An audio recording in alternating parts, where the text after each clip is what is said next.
Well, students in New South Wales are due to return to classrooms on February 1, despite teachers expressing concerns around student vaccination numbers and the real threat the classrooms may become super spreader environments. New South Wales Opposition Leader Chris Minns joins me now. Good afternoon to you.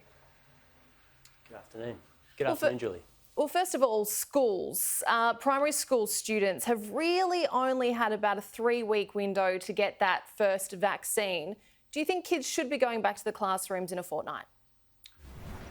Well, we think the government should consider making public schools, in particular, vaccination hubs for them to get their first booster shot. At the moment, parents are having to compete with general members of the community as they go about getting booster shots, and we've got reports of thousands of people having those appointments cancelled. So vaccination programs have been run through schools in New South Wales for decades. It seems like a common sense way of, in an efficient way, distributing vaccines to thousands of kids so they can get that first dose of vaccination in the lead up to the first term of 2022. Gee, even I remember getting vaccinated at school, so it does go back a while now. Surely it's safer to delay just for a couple of weeks to ensure families and teachers, of course, just have that little bit of peace of mind. Look, at the end of the day, January 28 is the date in which school is going back in New South Wales. That's the first day of term. If you speak to the teachers' representatives, they're asking the New South Wales government, and so are we, the opposition, to do the preparation work now to ensure that that first day of school works. We would like an audit done of the number of teachers that are likely to be knocked out as a result of contracting COVID or being a close contact. We need to make sure what staff will be available on the 28th of January. As I said, we've suggested that the government use schools as vaccination hubs, and we need to lift the number of children that have got vaccinated between the ages of 12 and 16. That currently sits at about 78%, which is obviously well lower than the general adult population of between 94 and 95%. So there are steps to be taken to prepare for the start of school on the 28th of January, but we don't want to see public education be the mess that public health has been over the last few weeks. We need to get this right. Preparation is the key. Well, speaking of preparation, let's talk about rapid antigen tests. We've just heard from the ACCC this morning investigating further reports of price gouging. We shouldn't be dealing with this in the middle of a pandemic. You've been out and about in regional New South Wales. How are people there? How are they finding their ability to access the likes of rapid antigen tests? Well, it's terrible. I mean, particularly in regional New South Wales, there are reports of either tests being too expensive or not available. The minimum obligation of any government, including the New South Wales government, is to make sure that the people of this state can work out whether they've got the disease or not. And in some cases, the ACCC is reporting that a single test could cost $100. A rapid antigen test could cost $100.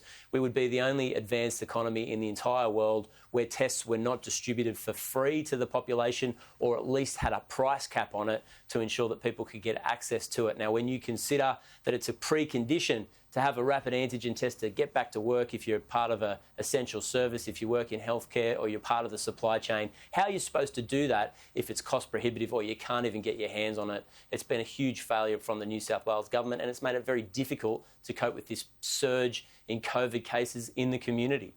And it's really hard to fathom when you look at other parts of the world that for so long now have been supplying these rapid antigen tests free of charge, delivering them to houses, which is sort of exactly what they need, particularly in regional centres. I just want to quickly move on to business confidence. Business confidence in New South Wales has plummeted, needless to say, in the wake of the Omicron surge, according to a new survey from Business New South Wales. Are you surprised? What is your response to that? Yeah, look, I'm not surprised, and I'm obviously very concerned. If you think about small and medium-sized businesses in New South Wales, if they've kept their doors open over the last 2 years, they've performed miracles. They've kept their staff on, they've kept their business going in very uncertain and difficult circumstances. I know many of them hoped to make up for a lot of lost turnover during the Christmas and New Year period. That's now gone, and we don't want to see these businesses fall by the wayside. So it's incumbent upon the New South Wales government to look at a business support package that goes beyond just rental relief for small and medium-sized enterprises. We want to make sure that the real employers in the New South Wales economy can keep their doors open in 2022 so that people have jobs and the economy can recover after what has been a very difficult period. Well, just on that, we are expecting more support packages to be announced this week, potentially with a focus on smaller business. What would you like to see from the government?